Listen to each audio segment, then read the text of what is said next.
tek drugi čovjek u istoriji NBA lige stranac koji je postao head coach.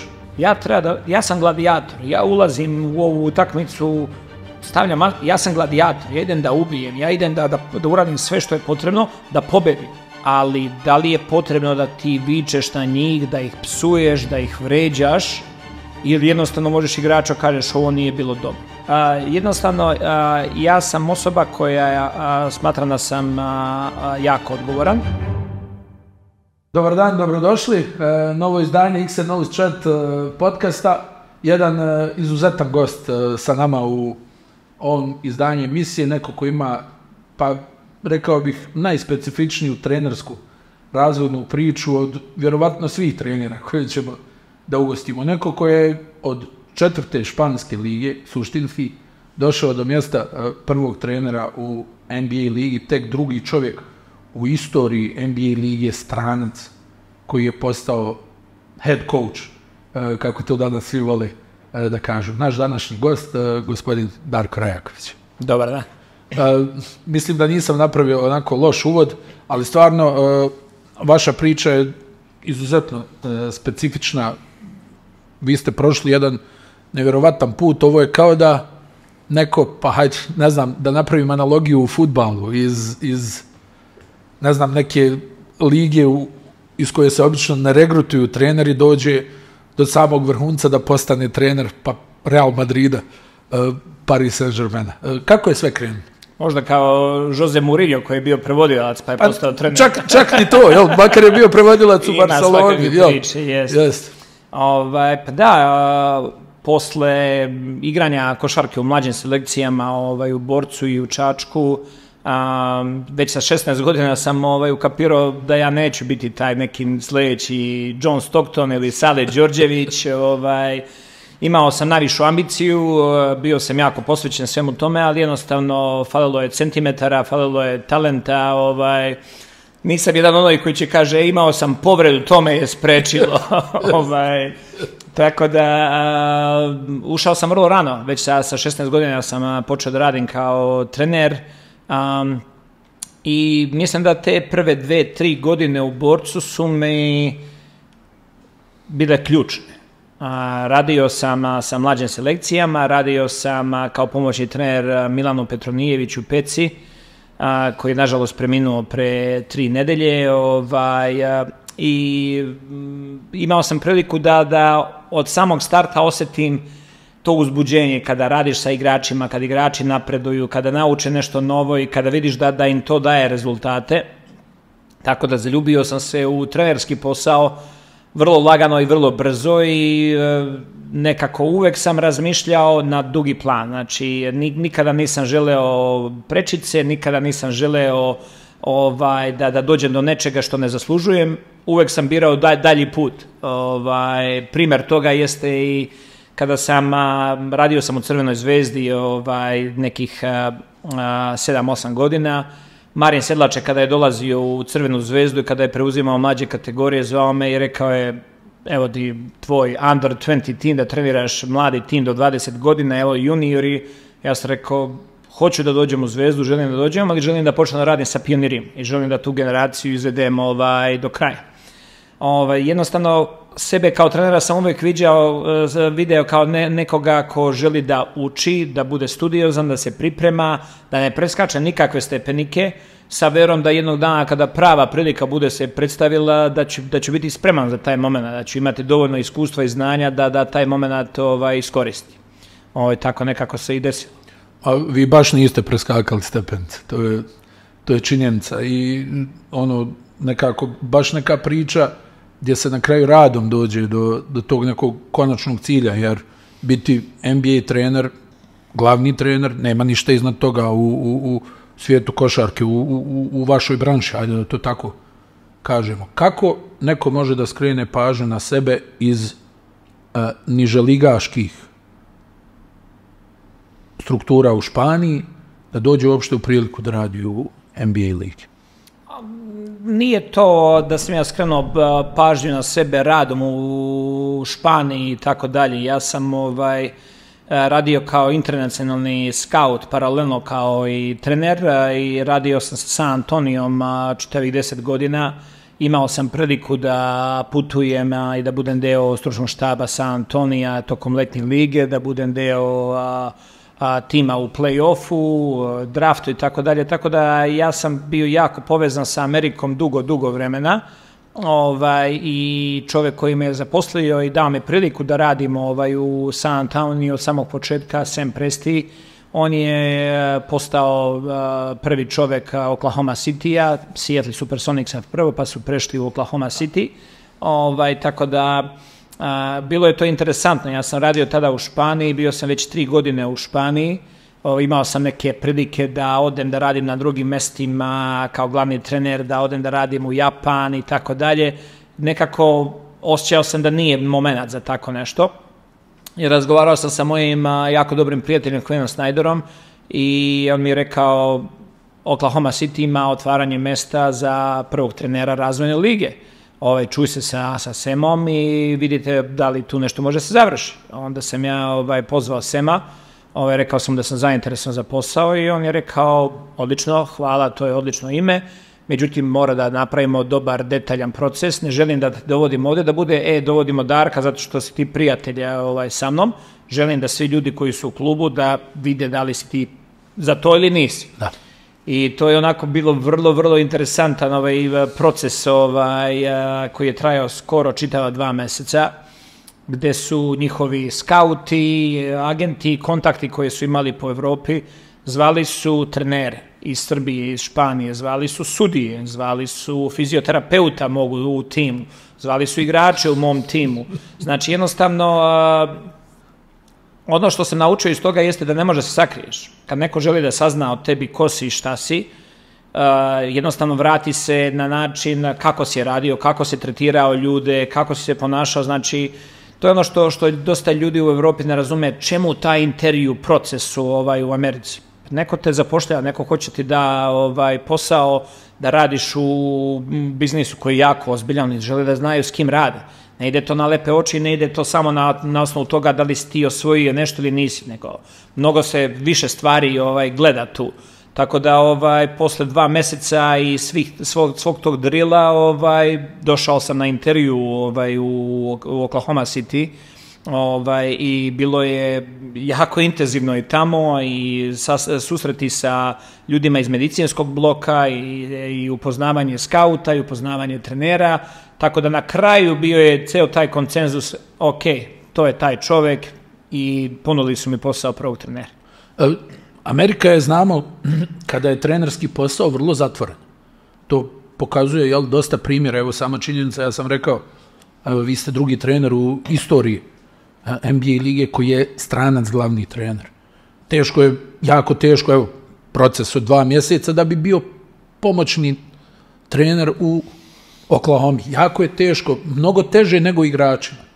Posebno u zadnjih, recimo, 20 godina, mnogo teže nego igračima doći da budeš trener. Zbog čega je to tako?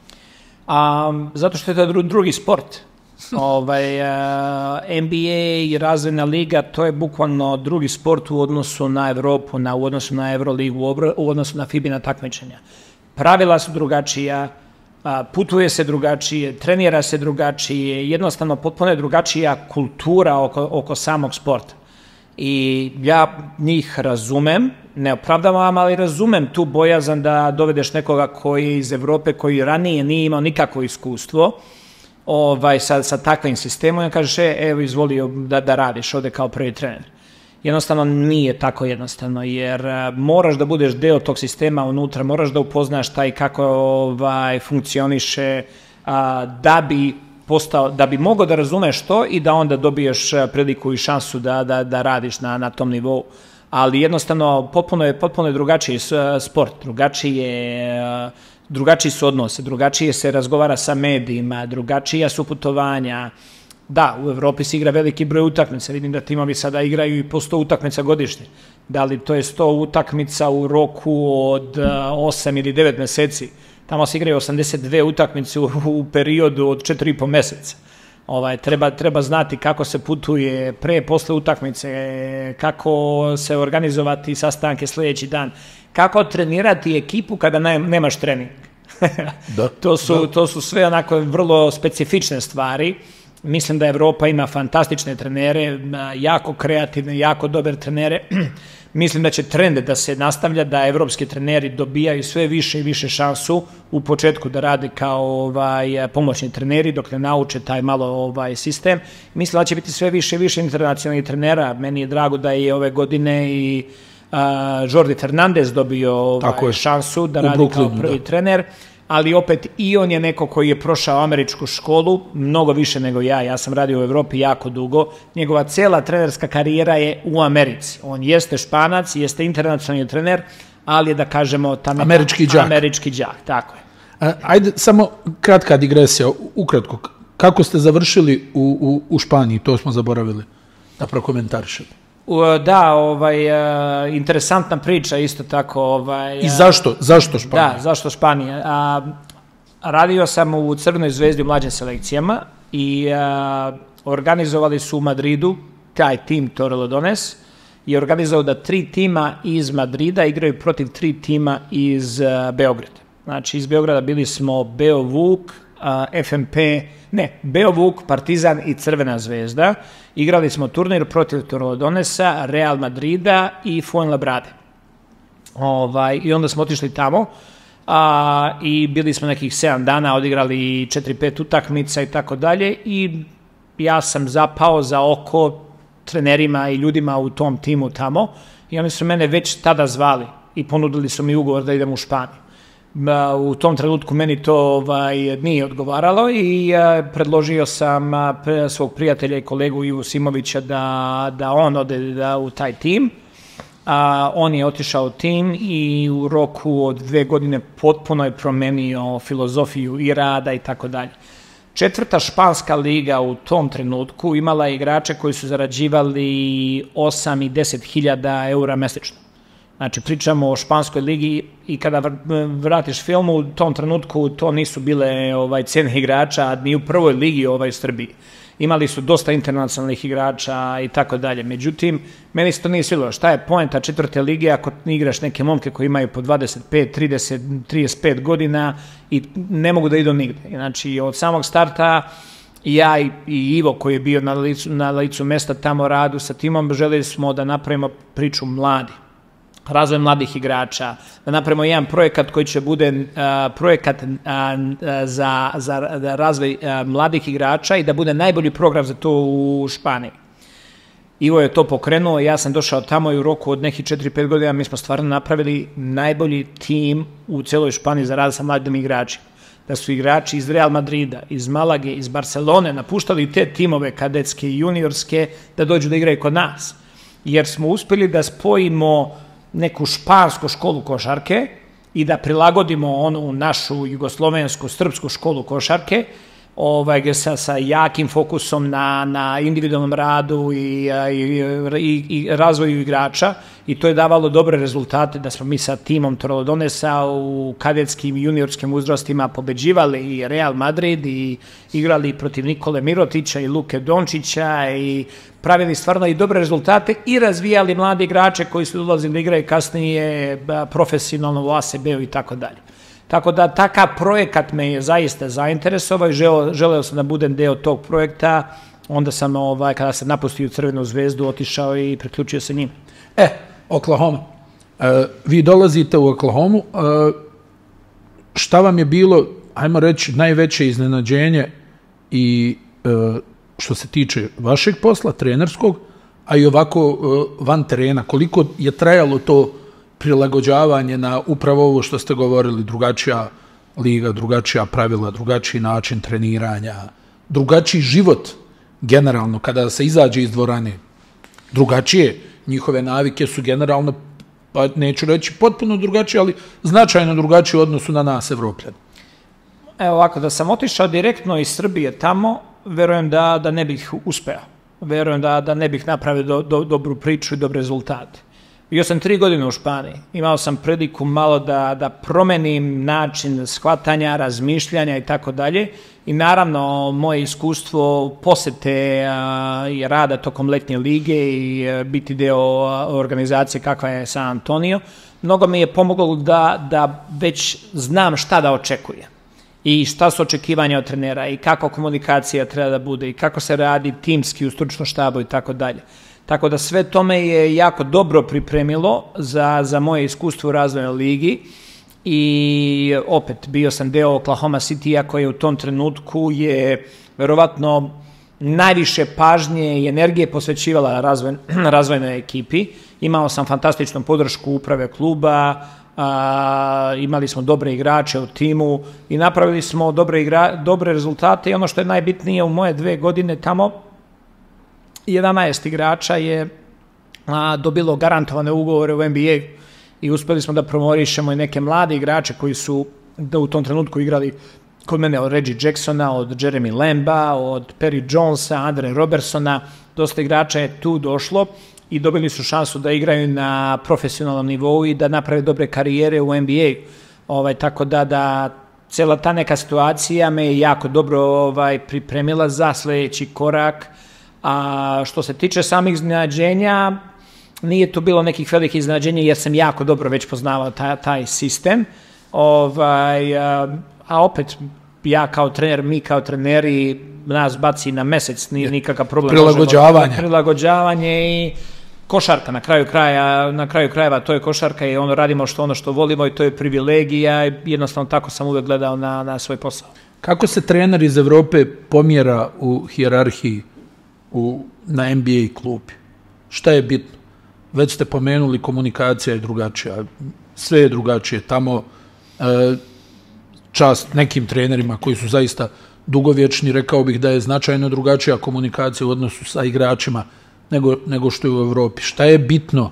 Evo, vi ste sad pričali o ovom drilu, o ovoj istrazi bukvalno koja je trajala 2 mjeseca, malo to, jel tako, i bizarno zvuči kad čovjek pogleda sad, ako sam ja prema nekome možda bio glasan ili ne znam, nije ovakav, onakav, to se može uzeti protiv mene bez da se sagleda čitava slika ili okolnosti. Tako da negdje moraš da vodiš računa, a s druge strane moraš i da budeš svoj čovjek. Šta je znači bitno u pomjeranju u hijerarhiji? Da li se nagrađuje dobar rad?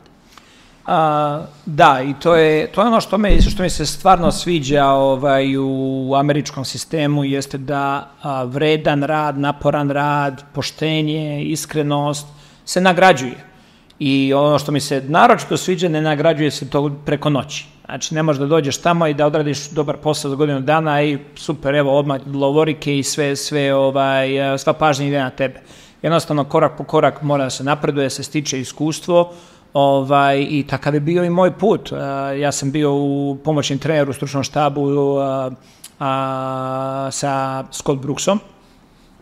Dok sam bio trener razvojne lige, svaki put kada smo imali slobodno popodne ili slobodan dan, ja sam sa mojim stručnim štabom kola, odemo u Oklahoma City, da pogledamo utakmicu, da pogledamo trening, da budemo tamo, da vidimo šta oni rade, da učimo od njih, da bi mogli to da primenimo sa našim timom. I to nije bila neka praksa koju su prethodni treneri radili. Ja sam te sezone, moje prve sezone, bili smo 15 utakmica smo uspeli tokom naše sezone da odemo da vidimo u Oklahoma City. A to prethodni treneri nisu radili uopšte. Tako da jednostavno ja sam to smatrao ispravno, nisam to radio zato što mi je to neko rekao. Kada sam postao pomoćni trener, opet nije mi bilo u cilju da ja se pokažem kako sam ja najpametniji, da ja najviše znam i tako dalje. Jednostavno želeo sam da pomognem ekipi i najbitnije za mene da pomognem prvom treneru. Jer ja sam bio 17 godina prvi trener u Evropi i u razvojnoj ligi, znam kako je kada si u tom sedištu i želeo sam da pomognem Scottiju Brooksu, a kasnije i Billy Donovanu i Montiju Williamsu i Tayloru Jenkinsu. Sa te perspektive da kao pomoćni trener moj zadatak je da sačuvam svog prvog trenera, da što je moguće više da skinem stvari. A ne da ga sklonim. A ne da ga sklonim. I moj cilj je da njegov život učinim lakši, da sve stvari koje ja mogu da završim, da ne mora on da se uključi to, da te stvari odradi. Od razgovora sa medicinskim osobljem, od organizacije individualnih treninga, od ideja i pripreme glavnog treninga, od videa koje mogu da pripremim, od ideja koje donosim i tako dalje. Znači uvek sam bio jako proaktivan, a u isto vreme vodio sam računa da ja, koji sam bio tada 4. pomoćni trener u Oklahoma City-u, da ne idem preko drugog ili prvog pomoćnog trenera, već i da njih savjetujem, da njima pričam i da njima dam ideje, da se oni osjećaju kako ja ne pokušavam preko njih nešto da uradim. Što opet smatram da je ispravno, jer ja sam u tom trenutku 4. pomoćni trener, ne treba ja da idem u kancelariju prvog trenera i da neko misli da ja tu nešto njima radim iza leđa i ostalo. Jednostavno da na pravi način poštuješ ljude sa kojima radiš. Stvarno mogu da se pohvalim da svi ljudi sa kojima sam radio, pomoćni treneri, glavni treneri, razvili smo fantastičan odnos i prijatelji smo do dan danas. I sa svima sam u kontaktu i sve volim i sa svima imam odličan odnos. Tako da mislim da su sve te stvari jako, jako bitne. Kako tretiraš ljude sa kojima radiš. Naravno, znanje, rad koji ulažeš, sve to je bitno, ali kako radiš sa ljudima, to je jako bitno. Jer na kraju krajeva mi ne radimo sa štampačima i sa mašinama i sa traktorima, nego radimo sa ljudima. Pa sad ste rekli, to je možda negdje ključna stvar ovoga, taj način komunikacije. Da li je to kod vas bilo prirodno ili ste i vi gledali kakva je situacija, kako su raspoređene karte, pa se ponašali u skladu s tim? Koliko je to diplomatija, a koliko je to u stvari individua, jel? Jer neko je jednostavno prirodno šutljiv, ne znam nija, zatvoren, neko je otvoren, glasan. Kako to? Jel moraš jednostavno malo i da skeniraš situaciju da vidiš kakva je hijerarhija? I ko vam je možda u tom smislu otvorio oči najviše? Kako se ponašati kao...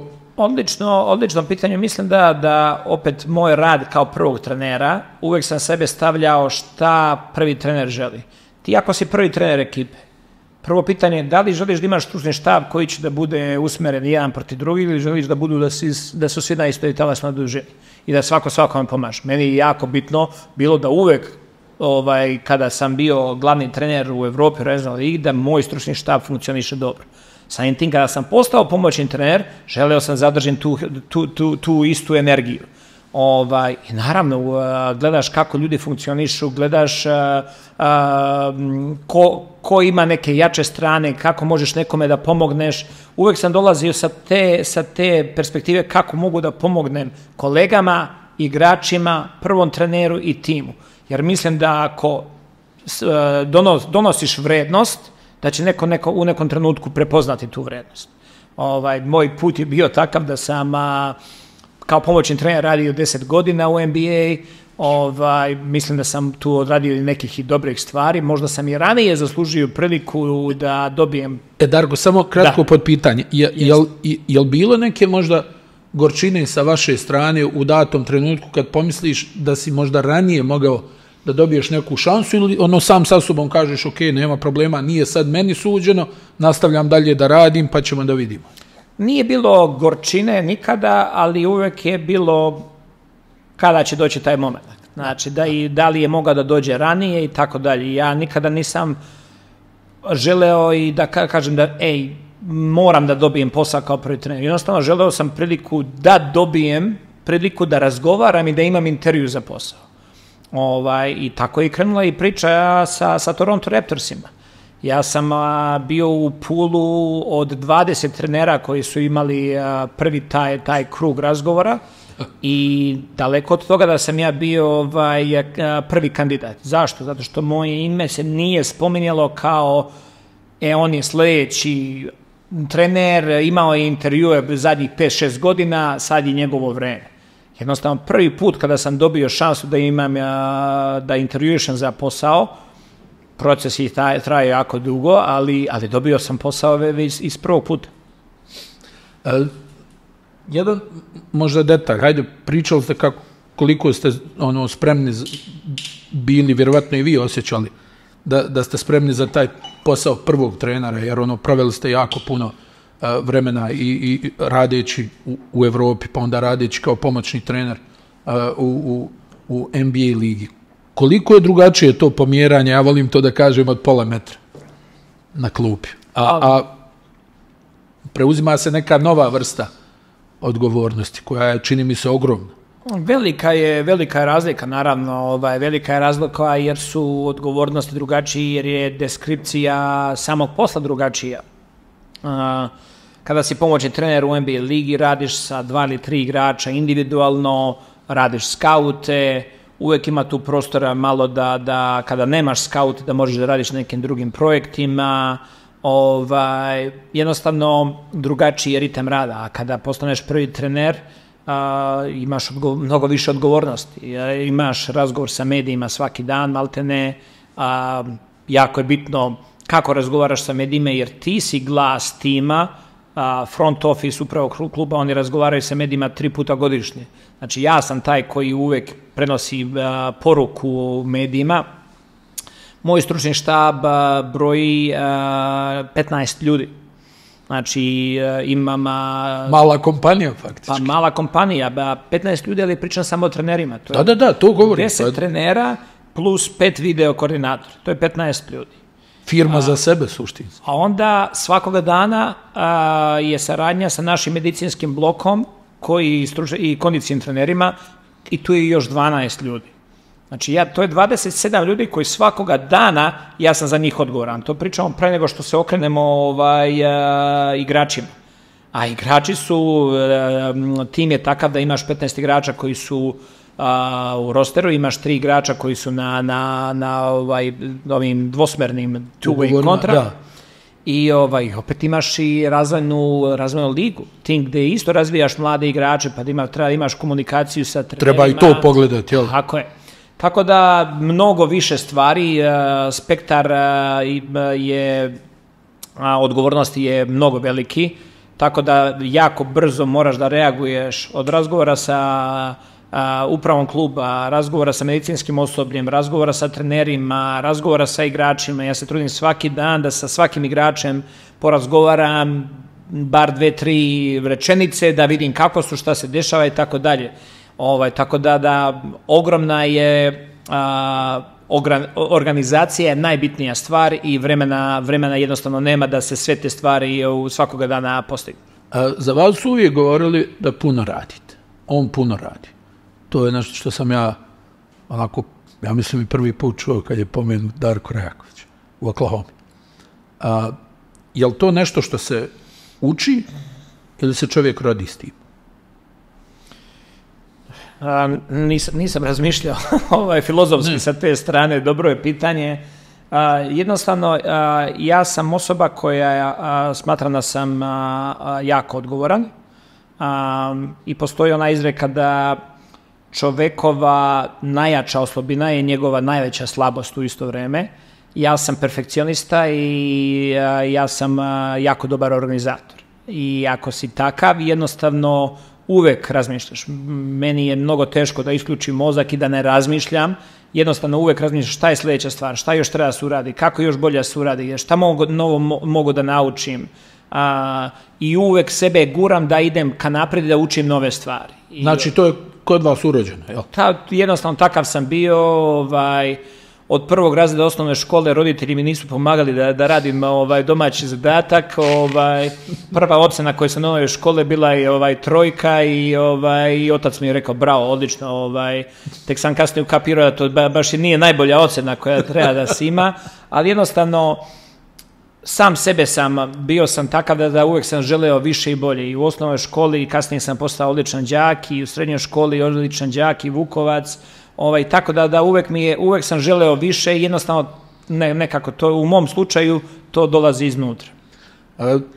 Kako u NBA ligi u odnosu na Evropu ide komunikacija sa igračima? To je nešto što je uvijek goruća tema kada se diskutuje. Vi ste to sagledali sa svih strana, ja bih rekao, i G liga, kako se danas zove, i pomjeranje na klupi u smislu hijerarhije pomoćnog trenera i sada kao glavni trener. Kako pridobiti NBA slačionicu da ti vjeruje i da rade u većini slučajeva ono što glavni trener želi?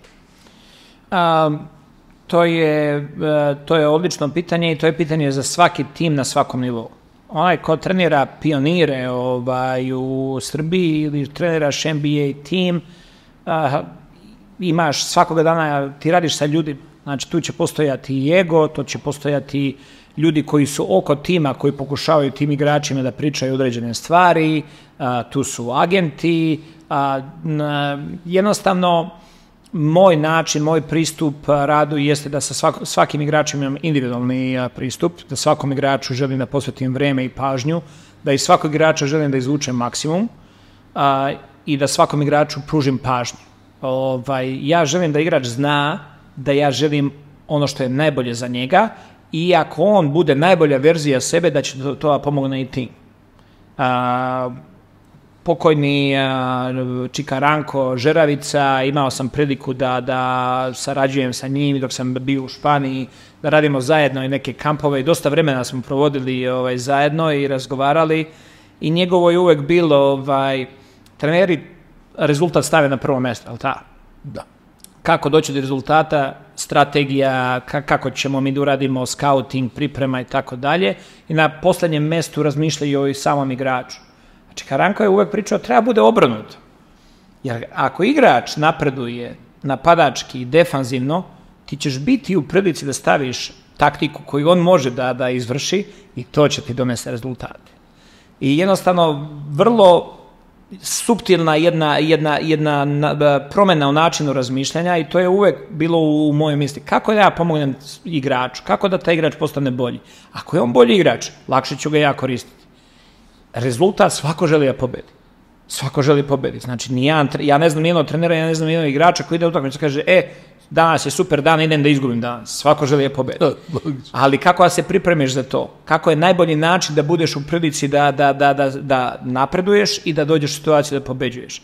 Tako da odgovorim na tvoje pitanje, mislim da iskrenost, mislim da direktna komunikacija, igrače ne možeš da lažeš, igrači će vrlo brzo da provale ako ti njih lažeš, ne govoriš im istinu i jednostavno treba da preneseš tu energiju na ceo tim, da svi žele da rade ono što je potrebno timu. Šta je najbolji put za tim da mi budemo uspešni? Jer ako smo mi uspešni kao tim, svima će biti dobro. Kako kritikovati, recimo, igrača u NBA? Kako mu skrenuti pažnju da radi nešto što je kontraproduktivno za ekipu, a da istovremeno ne izgubiš tog igrača? Mislim da sve kreće od tog odnosa koji trener ima sa igračem. Mislim da u Evropi postoji malo loša percepcija da treneri ne mogu da treniraju igrače i da ne mogu da im kažu ništa u NBA-u i tako dalje. Mislim da je to jako pogrešno viđenje stvari. Ti itekako možeš da treniraš igrače, itekako možeš da im skreneš pažnju, ali da li je potrebno da ti vičeš na njih, da ih psuješ, da ih vređaš, ili jednostavno možeš igrača kažeš ovo nije bilo dobro. Moje iskustvo u radu i kao pomoćni trener i kao prvi trener u NBA-u, ja nisam imao jednog igrača koji nije želeo da bude treniran. Jednostavno, kao i svakoj osobi treba pričati, nekome treba da ga ohrabriš, nekome treba kažeš ovo nije dobro, moraš da radiš bolje, nekada da treba staviš igrača na klupu, da mu objasniš, ali mislim da ući u otvoreni rat, vređanje, psovanje i tako dalje, jednostavno to ne vodi ničemu. Jednostavno, ovo je 2024. godina i mislim da taj način funkcionisanja rada nije mnogo produktivan. Možda će dati trenutno neke rezultate, neko će trenutno se probudi u tom trenutku, ali na duge staze neće dati rezultate. Evo ja tebe da pitam, Edina, dođe tvoj šef i svaki dan viče na tebe i omalovažava te i priča i tako dalje, šta ti počinješ da razmišljaš? Možda ćeš taj dan biti produktivniji, odradit ćeš ono što želi, ali već u tvojoj glavi gde ja tražim sledeći posao. Tako je. Je li tako? Apsolutno. Znači, tako da mislim da treba napraviti atmosferu koja će... Uvek kreneš sebe stavi u te cipele, u tu poziciju kako bi se ti osjećao. Jednostavno, igrači žele da budu trenirani, ali moraš to da radiš na jedan način koji će biti sa poštovanjem. Evo, to mi je odličan šlagvort za sledeće pitanje. Tiče se opet neke psihologije trenerskog posla. To ćemo posle. Recimo, kada smo gledali Russella Westbrooka i način na koji je on igrao, vi ste bili jedan od prvih ljudi koji je demistifikovao to u smislu da je rekao ne, on fantastično radi, on se fantastično ponaša, ovo i ovo, to što on je možda nedostupan za neke medije ili za većinu medija, ne znači da ono što on radi na terenu, da nije maksimalno to što, kako ste vi rekli, voli da bude treniran i tako to. Da li je to stvar sada trenera, njegove ličnosti, da ima način da pristupi različitim karakterima igrača, ili je to neka socijalna vještina koja se vježba u datom trenutku, ono što smo malo prije pričali, da si u stanju da procijeniš kako da priđeš igraču ponaosob. Ili to ima veze sa tobom, recimo, kao individuom, da si u stanju da priđeš na pravi način različitim vrstama ljudi, jer znamo da, evo, konkretno Darko Rajaković imao jako dobar odnos sa Russellom Westbrookom. Sa svakom osobom, znači opet to nije samo košarka i nije to, kada se demistifikuje NBA igrači, odnosno superstarovi i kada se oduzme novac koji oni zarađuju i tako dalje, oni su dalje ljudi. I ono što mnogi ne razumeju jeste, taj igrač kada dođe na utakmicu, on stavi masku. Ja sam gladijator, ja ulazim u ovu utakmicu, stavljam masku, ja sam gladijator, ja idem da ubijem, ja idem da uradim sve što je potrebno da pobedim. Ta utakmica i dalje traje dok razgovaraš sa medijima. Znači, mediji su deo tog cirkusa. Tako, da.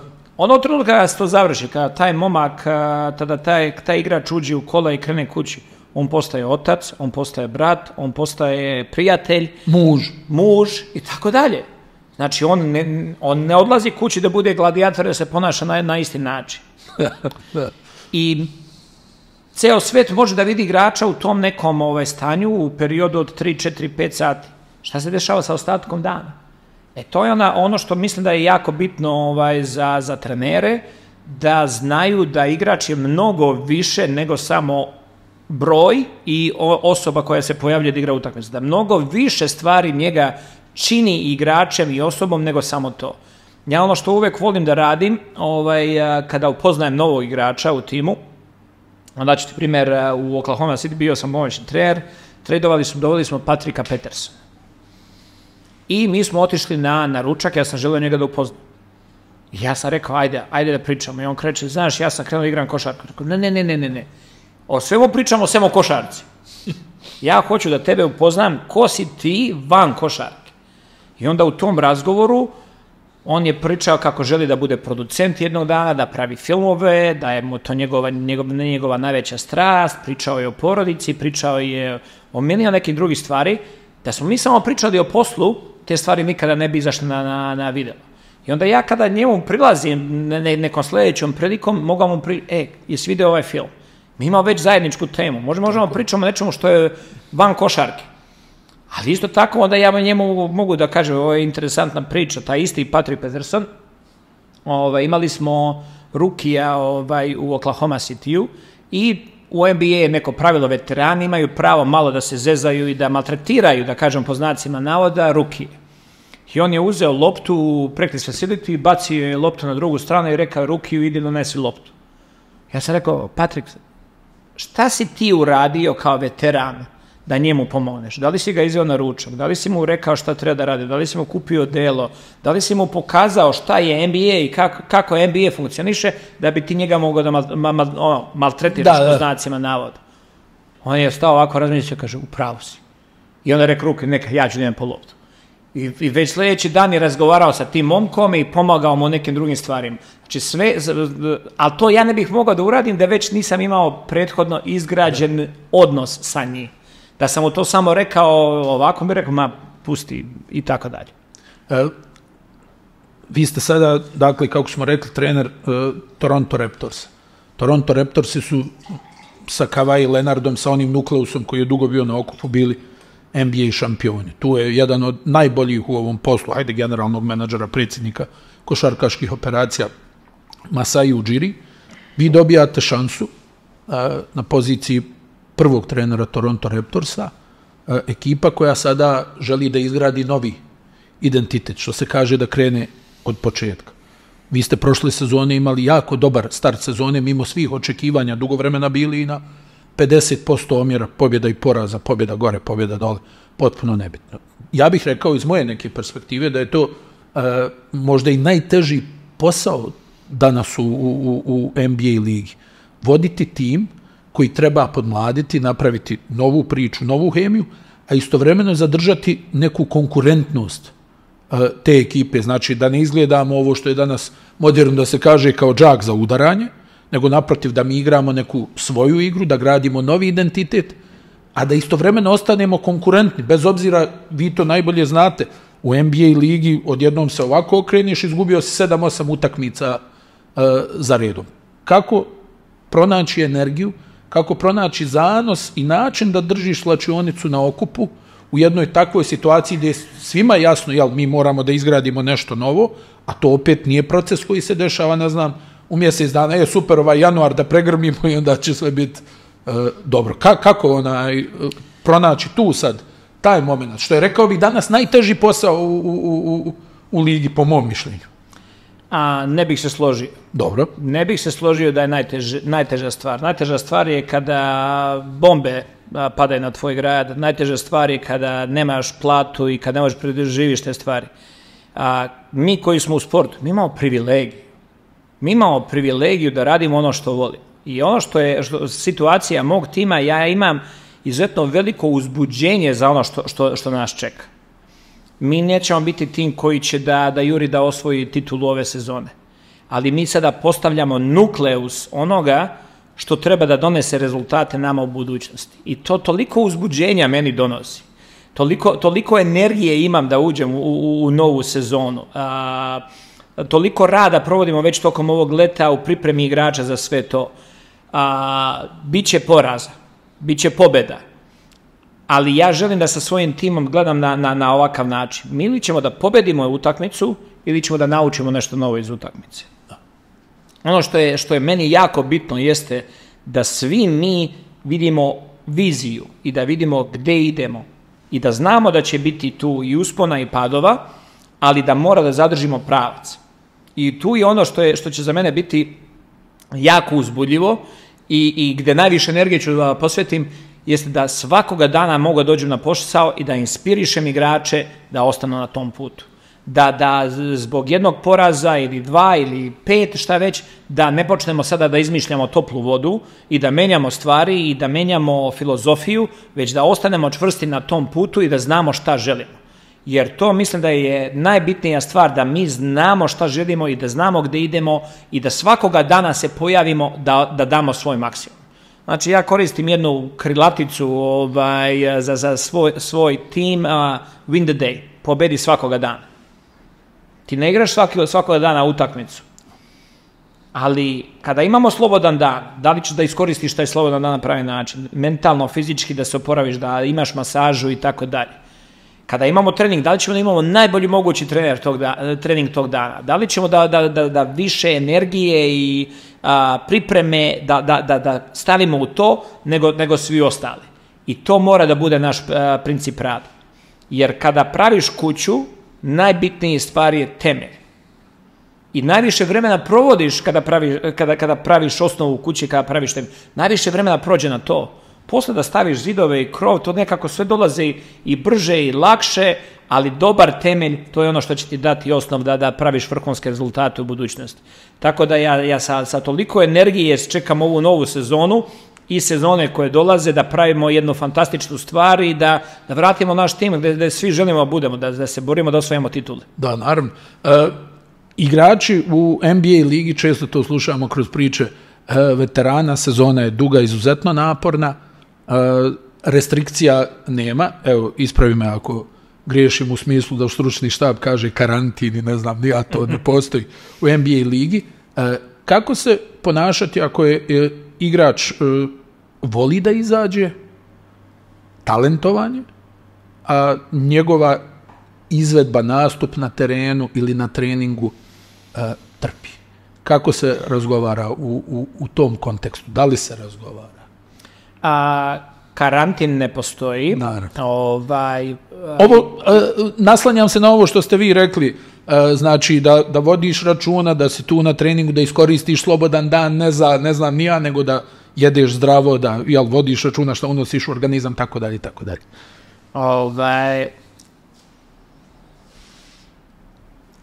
Profesor Karalejić, pokojni Bog da mu dušu prosti, prva stvar koju je stavio kada smo imali predavanje, prva stvar, prvi čas, kaže, u košarci je najbitnija jedna stvar. I piše na tada. 1, selekcija. 2, selekcija. 3, selekcija. Tako da sve kreće od toga. Selekciji igrača, selekciji ljudi sa kojima radiš. Znači, ono što ja znam, ja znam da nisam sam u ovome. Znam da uprava kluba, znam da medicinsko osoblje, znam da kondicioni treneri, znam da svi ljudi u klubi skauti, svi želimo isto. Želimo isti tip igrača, želimo dobre ljude, želimo profesionalce i tako dalje. Samim tim izuzetno vodimo računa koga dovodimo u tim. To je broj 1. Broj 2. Iskušenja postoje. I kada mladi momci... Milioneri. I ti si bio mlad, možda ne I dalje sam. I dalje si mlad. I dalje sam. I dalje si mlad. I sve je to okej. I izaći, treba znati kada i treba znati koliko i treba to raditi umereno, naravno. Ali isto tako, ako se pojavi neka situacija da igrači to rade, ja uvek više volim da ako mi ceo tim izađe zajedno, lakše ću to da podnesem nego da bude jedan ili dvojica od njih. Mislim da naravno, edukacija mora da postoji, razgovor mora da postoji i tako dalje. Neko će to da prihvati, neko možda neće da prihvati, ali ono što ljudi ne shvataju jeste da loš glas se daleko čuje i ako neko mladi igrači mogu da misle, ok, imam 4-5 godina garantovan ugovor, proleti to vreme jako brzo. A kada je glas na ulici već postoji da šta si, kakav si, kako radiš, nekako ti ugovori od desetine ili stotine miliona dolara vrlo brzo postanu minimalni ugovor ili nula i jednostavno nema poslova i sam znaš koliko igrača u zadnjoj deceniji koji su bili fantastični talenti, fantastični igrači, jednostavno su nestali. Da, upravo ovo što vi govorite, loš glas se baš daleko čuje. Tako je, i može to bude nešto, ne samo izglas ili šta već, nego svi traže kompletnu ličnost. Traže nekoga ko može da prinese na terenu, ali isto tako da bude u zajednici, u gradu, da bude role model, da bude da mladi, uhvateš ga za ruku i kažeš, ovako treba da budeš. To je uvek moj mentor i prijatelj Peca, Milan Petronijević, uvek je pričao, kaže, ja želim da odem da pokažem šta je reprezentativac, kako to uradim, da uhvatim svog sina za ruku, da odemo na utakmicu, kažem, vidiš, to je Dejan Bodiroga, to ti treba da budeš. Tako ti je isto i u NBA-u. Superstarovi treba budu uzor mladim igračima, a ne da budu, on dobro igra, ali nemoj da radiš ove stvari. Da budeš kompletna ličnost. Ko je bio vaš trenerski uzor taktički? Od koga ste najviše taktički gledali i šta je ono što je recimo primjenjivo, nebitno je Evropa, Amerika, šta je ono što ste najviše primjenjivali u svom radu? Taktički, Željko Obradović. Znači tu Željko Obradović, nekako na početku njegove karijere bila je dosta odbrana, kako je sve više i više evaluirao kao trener, napad isto njegov, menjao je košarku. Znači neke stvari koje on radio napadački i defanzivno jednostavno menjali su trendove u košarci i u Evropi i u NBA-u. Dosta NBA trenera prati njegov rad i tako dalje. Tako da Željko je uvek bio neko koga sam volio da gledam i uvek volim da razgovaram sa njim, da se posavetujem i tako dalje. Tako da uvek mi je on bio jedan od glavnih, naravno, mnogo trenera ima u Evropi, mislim da je mnogo trenera, Španska liga je jako, jako interesantna, taktički da se gleda, mislim da su oni sada taktički najbolja liga u celoj Evropi. Mislim da imaju dosta timova, dosta kvaliteta, dosta različitih pristupa igranju, recimo ove sezone. Mursija je ušla u finale, igrali su protiv Real Madrida, igrali su zonu, napravili su problem. Real Madrid je imao prosek od, Čus Mateo je bio sa nama u letnjoj ligu, u deo stručnog mog štaba, baš smo pričali oko toga i on kaže, protiv Barcelone smo u prosjeku davali 100 poena. Pobedili su lagano Barcelonu u polufinalu, u finalu su igrali protiv Mursije i davali 80 poena u prosjeku jer su ovi igrali zonu. Tako da mislim da dosta timova, dosta trenera drugačije pristupe imaju. Mislim da je evropska košarka je uvijek nešto što ja tokom van sezone gledam i učim i uvijek se trudim da nešto novo naučim. Šta su bili osnovni principi vaše igre u Torontu prošle sezone? Nama je prošle sezone dosta stvari se menjalo. Počeli smo sa jednim timom i meni je najbitnija stvar bila da usadim u našu ekipu, da imamo dobar ball movement, da imamo dobar protok lopte, da igramo sa velikim brojem asistencija, da uključim sve igrače u napadu. Tako da dosta vremena celu sezonu smo, bez obzira koji smo tim imali, a promenili smo 30 igrača tokom sezone. Uvijek smo zadržali to i veliki deo sezone bili smo i prvi ili drugi tim u broju asistencija, tako da to mi je bila neka osnova za napad. Defanzivno bilo je dosta teško za nas prošle godine jer defanzivno nismo uspjeli da uspostavimo identitet kakav ja želim, iz prostog razloga što smo dosta igrača menjali kad su počeli trejdovi, pa posle povrede, odsustva igrača i tako dalje, tako da na tome dosta radimo van sezone i tokom sljedeće sezone dosta ćemo raditi na uspostavljanju tog identiteta u odbrani i promjena načina kako igramo u odbrani, a mora da zadržimo u napadu, da imamo dobar protok lopte i da igramo, da kažemo, malo više evropski stil košarke, a da izbjegavamo ISO. Ajde, evo, pošto je ovdje i tabla, tu i vaše ime i prezime, tu i flomaster, tu i ovdje da se obriše nešto, o napadu ćemo. Koja je bila za vas najefikasnija akcija u prošloj sezoni? Nešto što je vama davalo rezultate kada je bilo potrebno da se poentira? Šta je to na što ste najviše karti položili prošle sezone? Dosta smo igrali u ranom napadu, koristili smo principe Princeton napada. Imao sam... Princeton napad i dalje živi?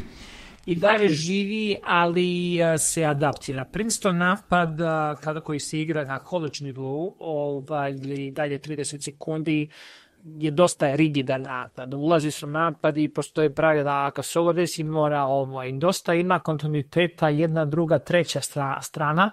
Mislim da to nije primjenjivo u profesionalnoj košarci u napadu i 24 sekunde, ali neki principi Princeton napada da kako mogu se koriste za ulazak u napad i posle toga da se ulazi više u drive and kick igru. Tako da dosta smo igrali iz akcije koju smo mi zvali motion. U mom sistemu napada od 1 do 4 igrači mogu da prenose loptu. Iako oni prenosu loptu, lopta je sa strane terena. Ako petica prenosi loptu, što smo radili više sa Kelly Olinikom, on može da bude u sredini terena. Ali recimo motion napad, recimo 1, recimo 2, 4, 3 i 5 je u sredini terena. Ono što ja sam uvijek pravi razliku, ako je petica prvi u napadu, to smo zvali prednost akcije. Uvijek smo imali nije da trči do samog obruča, imali smo nekoliko akcija koje smo igrali iz toga. Ako je petica pratio akciju i dolaze više kao trener, onda smo uvijek postavljali peticu na suprotnu stranu, na visinu penala. Visinu penala, na suprotnu stranu, na rover penala. Tako da motion smo radili da loptu donesemo. Uvijek svaki ovdje napad davali smo prostor igraču sa loptom da može bude agresivan. Da ako obrana spava i nisu spremni su da brane nešto drugo, da možemo da napadnemo. Trojka bi došla u sredinu terena ili je prenos lopte tu i uvijek smo dali da petica prima loptu. Početak sezone smo radili da prima loptu na penalu, ali smo malo proširili i želim da ova petica prima loptu, znači samo jedan korak unutar linije 3 poena. Malo bolje za naš game otvara spacing i dozvoljava nam da bolje igramo i uručenja. Kada lopta dođe do petice, imali smo različite pozive, ali... Ako možeš samo, Darko, molim te da podigneš ovako tablu, da se vidi tamo za ovu kameru. Ne, sve je u redu, samo da se ljudi podigne ovako. Naravno. Znači, jedan koji donosi loptu do krilne pozicije, kažem, od 1 do 4 su svi igrači mogu budu na ovim pozicijama. Trojka dolazi u sredinu terena, prenos lopte i 5 da primi loptu otprilike korak unutar linije 3 poen. Posle toga, znači, osnovna akcija nam je bila da idemo u taj high slits, gde 3 i postavlja blokadu za 1 i iz ovoga smo imali nekoliko čitanja. Ako je obrana previše agresivna, uvijek smo gledali da idemo u backdoor utrčavanje tu i da trojka se vraća, da ide bump back, da može da primamo dve opcije tu. Znači uvijek smo gledali da imamo mogućnost da postignemo poene u napadu kroz utrčavanje. Ako imamo taj pas, obično često puta x2 iz ugla, on će da pomogne na tom pasu. Učimo naše visoke da uvek gledaju suprotni korner, da možemo da vidimo da li možemo da primimo, da postignemo da postignemo tu i poene iz kornera. Ako ništa iz toga nema, onda idemo pas ka trojici. Znači, sada smo u sljedećem rasporedu. 5, 3, 1 je završio svoje otrčavanje ka košu. Trojka ide u taj neki bump back, spremanje za šut. Ide ili kratko dodavanje pa u pick and roll ili jedan dribbling, pas, ulazimo u pick and roll. Ovdje smo pravili akciju za 1 koji utrčava ka korneru, gdje smo imali dobrog šutera na poziciji 1 i ovdje smo igrali pick and roll, srednji pick and roll sa dobrim rollom i sa podizanjem iz kornera. I to je neka ostala akcija iz koje smo počinjali naše napade, ali dosta čitanja tu ima.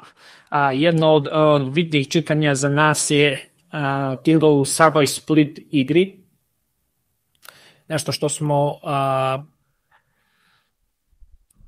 pronašli dosta uspeha u tome jeste da kada trojka dolazi da postavi blokadu, znači prva opcija je taj reject i utrčavanje. Ako odbrana te šalje ka blokadi, uvijek smo gledali da je ovo preko bloka i ne idemo u taj curl koji se automatski ne uzima, već smo želeli da utrčavamo, da izgleda kada koristimo blokadu, da bi odbrana pratila i onda smo išli u late curl za utrčavanje ka košu. Ako ništa iz toga nema, onda bismo nastavili pick and roll za uručenje sa jedinicom i igrali isto. I uvijek smo davali slobodu naše petice da može da ide na istu stranu korner, da dok je cijela odbrana fokusirana da brani jednu stranu, da samo napadne na suprotnu stranu i da je nju uručenje. Tako da želeli smo da imamo kontinuitet u napadu, a da u isto vrijeme svi igrači se osjećaju da su dio napada. Znači da svi osjećaju da pipnu loptu, tako je. Da imaju ritam, da mogu da napadnu reket. Glavni principi su nam bili da stvorimo veliki pritisak na reket, da napadamo reket i da iz toga pravimo, da nosimo dobro rješenje, da imamo dobar spacing i da iz toga imamo ili polaganje ili da iz toga tražimo otvorene šute za 3 poena. U odnosu na vaše vrijeme, recimo u Oklahoma, znači govorimo o periodu kada ste postali pomoćni trener u NBA, koja su najveća taktička pomjeranja u odnosu na taj period u ovo što gledamo danas? Šta je najveće taktičko pomjeranje? Mnogo se promenila igra. Znači, postojala je neću ja kažem stagnacija, ali NBA se igra na jedan isti način, dosta ISO igre i tako dalje u jednom dugom periodu. Onda se pojavio stretch four, onda se pojavio neki Serge Ibaka, pa su kao četvorka može šutira, ne mora četvorka uvijek da igra leđima košu. Pa je to otišlo na potpuno drugu stranu, da su to 4 beka sa jednim visokim, pa se onda pojavio Nikola Jokić, petica koji je playmaker, koji može da šutne, koji može da postira, koji može dosta stvari radi. Mislim da igrači su ti koji stvaraju trendove u ligi. Svi kažu u NBA se ne igra dosta post-up. Pa ne igra se zato što nemaš Shaquille O'Neala. Da Shaquille O'Neal se pojavi i tekako... Igra ga Jokić kojeg ste vi pomenuli. On ga igra. Igraju ga ovi koji znaju. Embiid, izvoli, post-up. Ali nećeš da igraš post-up sa igračem koji nije jako efikasan u toj poziciji. Tako da mislim da igrači su prvi ti koji stvaraju trendove. Na drugom mjestu NBA radi fantastičan posao u prilagođavanju pravila igre.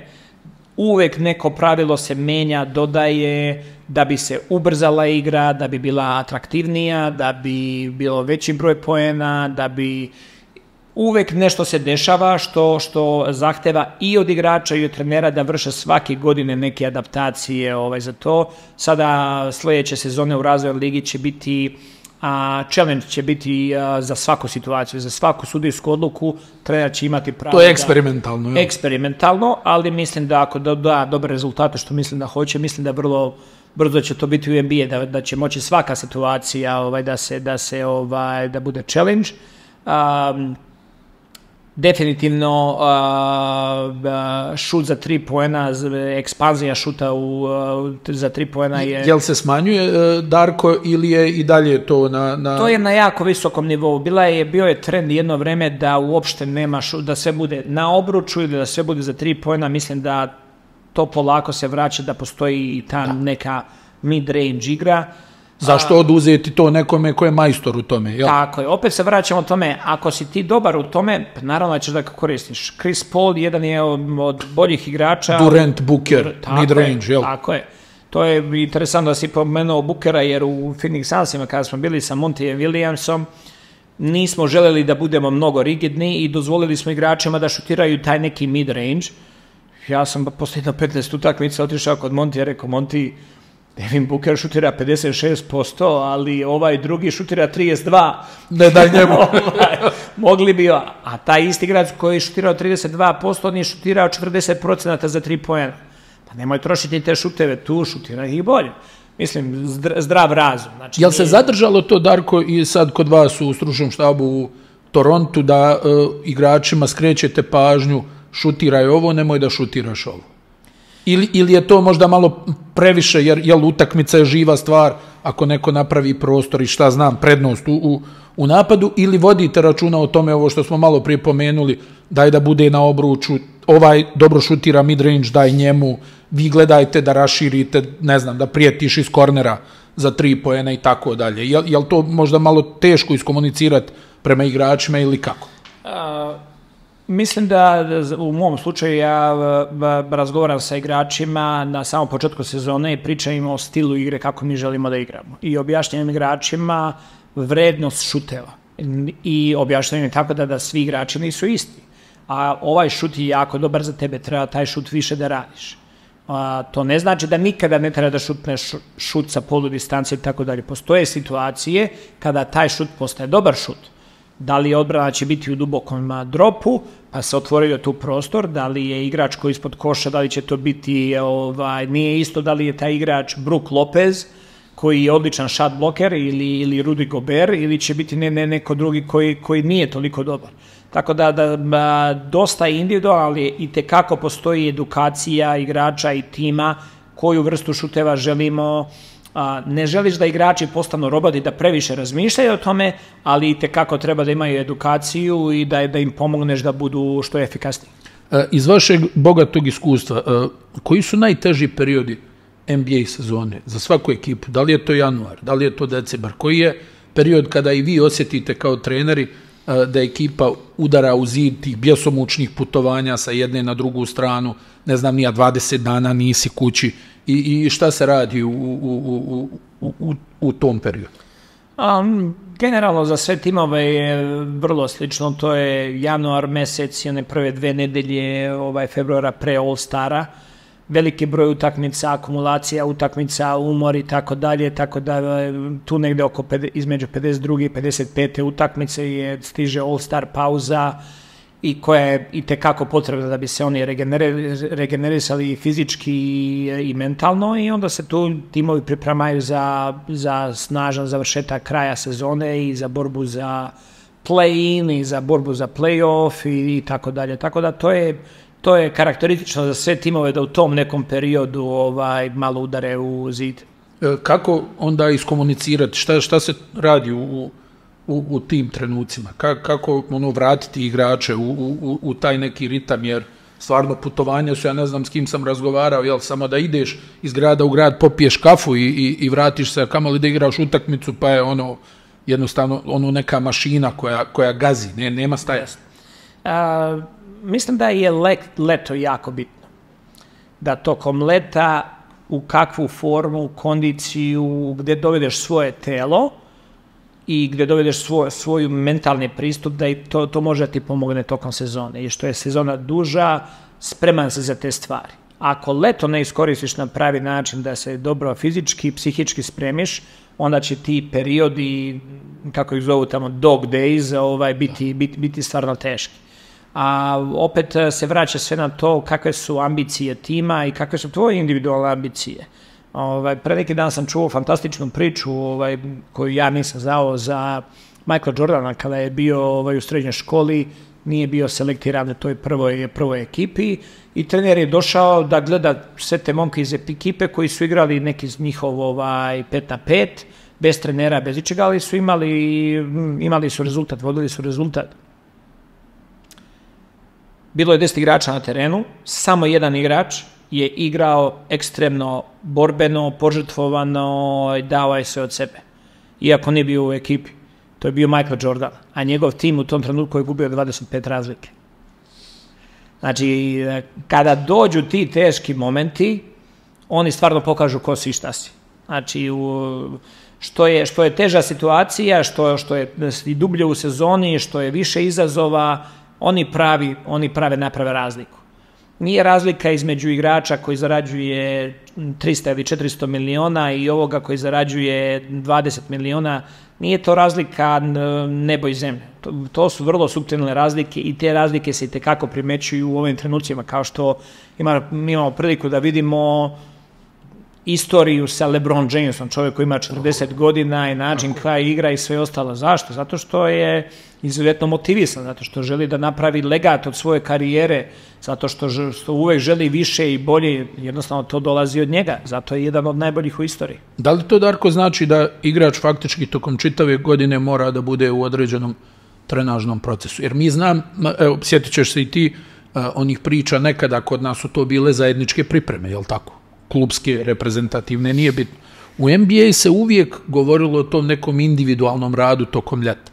Ako se ti pojaviš na početku trening kampa sa ozbiljnim viškom kilograma, zapušten, bez nekog dodatnog poteza u svom arsenalu, vrlo brzo toneš u toj nekoj hijerarhiji.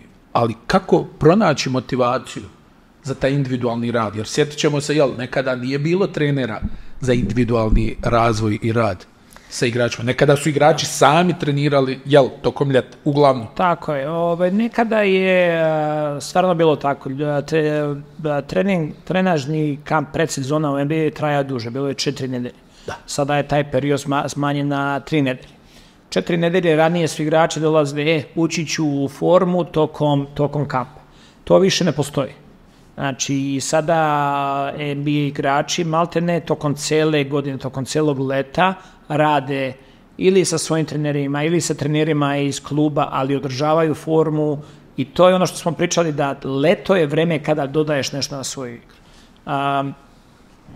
Dirk Nowitzki je imao jedan fantastičan intervju gdje su ga pitali koja je najveća greška koju si napravio u karijeri. On je rekao, ne znam, posle svoje 3. sezone u NBA napravio sam 3 nedelje pauze, nisam radio ništa. I svi šta to znači?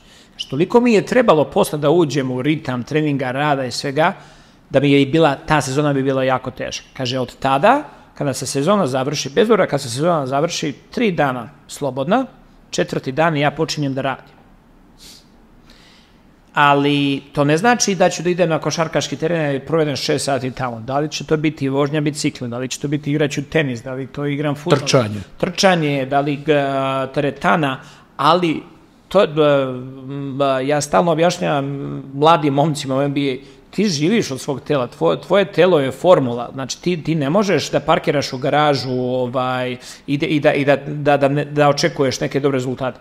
Ti moraš stalno da ulažeš, stalno da pripremaš, stalno da vodiš računa o spavanju, da vodiš računa o ishrani, da vodiš računa o teretani, da vodiš računa o košarkaški, šta je to jedna ili dve stvari koje ćeš ovog leta ti dodati u svojoj igri. Tako da NBA igrači sve više i više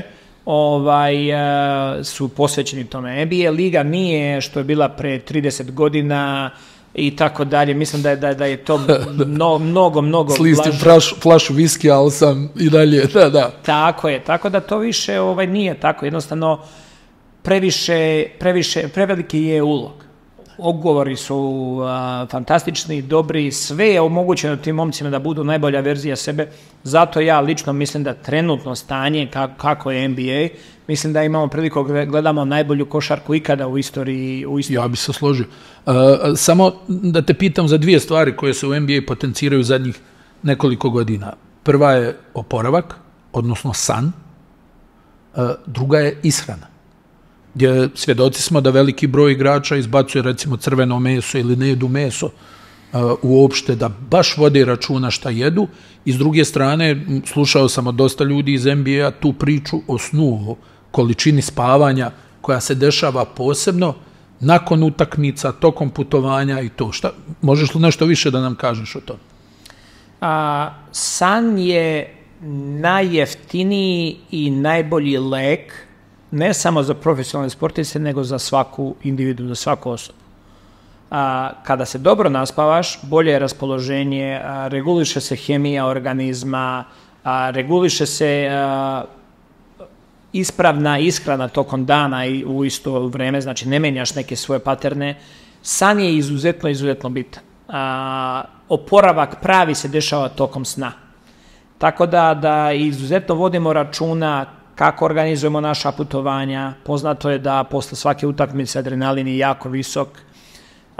Ja uvek gledam sa svojom ekipom da ne putujemo u sljedeći grad ako ne možemo da stignemo u hotel pre 2 ujutru. Jer recimo kada igramo kod kuće, utakmice je u 7:30, utakmice završava u 10, mediji i tako dalje, igrač će doći kući u 12, igrač ne može da zaspi i treneri ne mogu da zaspe u 12 sati kada čim dođeš kući. Znači potrebno je malo vremena da se smiri taj adrenalin, da se pripremiš i da onda može da zaspiš oko 2 ujutru. Tako da kad gledam da svaka naša putovanja, gledam da ako idemo back to back ili tako dalje, da možemo da dođemo u sljedeći grad do 2 ujutru. Ako ne možemo, onda ćemo ostati u tom gradu, spavat ćemo, da dobijemo dovoljno sna i onda ćemo sljedeći dan u 12 sati da putujemo za sljedeći grad. Tako da san je izuzetno bitan. A kada pričamo o ishrani, pogledajte Novaka Đokovića. Mislim da Novak Đoković, šampion na šampionima, je fantastičan primjer za sve. A itekako za igrače u NBA-u. Ja dosta pričam svojim igračima o Novaku Đokoviću i pre neki dan sam baš, kada je Đoković igrao protiv Alcarasa, edukovao sam mog Scottija Barnesa oko Novaka Đokovića i šta je on i šta predstavlja u svetu profesionalnog sporta i kako je došao do toga. Da te neke, da kažemo, žrtve treba da počnu da se rade kada si mlad. Ne možeš da promeniš ti svoj način ishrane kada imaš 35 godina, a očekuješ da će dobre stvari se desiti u kratkom periodu. Moraš to da te stvari radiš kada si mlad, da bi kasnije tokom karijere mogao da ubereš plodove tog rada. Za kraj samo da te pitam jednu stvar. Šta je prvo što si pomislio kada su ti Raptorsi saopštili da si postao glavni trener? Prvo što sam pomislio, osjetio sam veliku odgovornost. Osjetio sam veliku odgovornost jer znam da ne predstavljam samo sebe i da ne predstavljam samo svoju porodicu. Osjetio sam odgovornost jer predstavljam cijelu Evropu i svoju zemlju, Srbiju. I znam da, ja sam svestan da i posao koji sam dobio nije samo zahvaljujući mom radu. Ja sam posao dobio kao prvi trener zahvaljujući tradiciju koju srpska košarka ima. I naši treneri od Dude i Bože Maljkovića i profesora Nikolića i Ranka Žeravice i Svetislava Pešića i možemo da Željka Obradović, možemo nabrajamo ceo dan sve naše trenere i sve uspehe koje je naša reprezentacija i klubovi koji su postizali, ja sam deo te porodice. Tako da osjetio sam potrebu da stvarno dam sve od sebe da na pravi način predstavljam svoju zemlju i svoju profesiju i nadam se da otvorim vrata i nekim novim trenerima koji će dobiti priliku u NBA. Hvala ti na izdvojenom vremenu i puno sreće u daljem radu. Hvala vam. Toliko što se tiče ove epizode X&O's Chat podcasta, nadam se da ste uživali. Tek drugi trener u istoriji NBA lige koji je kao stranac dobio mjesto head coaching pozicije. Do narednog viđenja, pozdrav.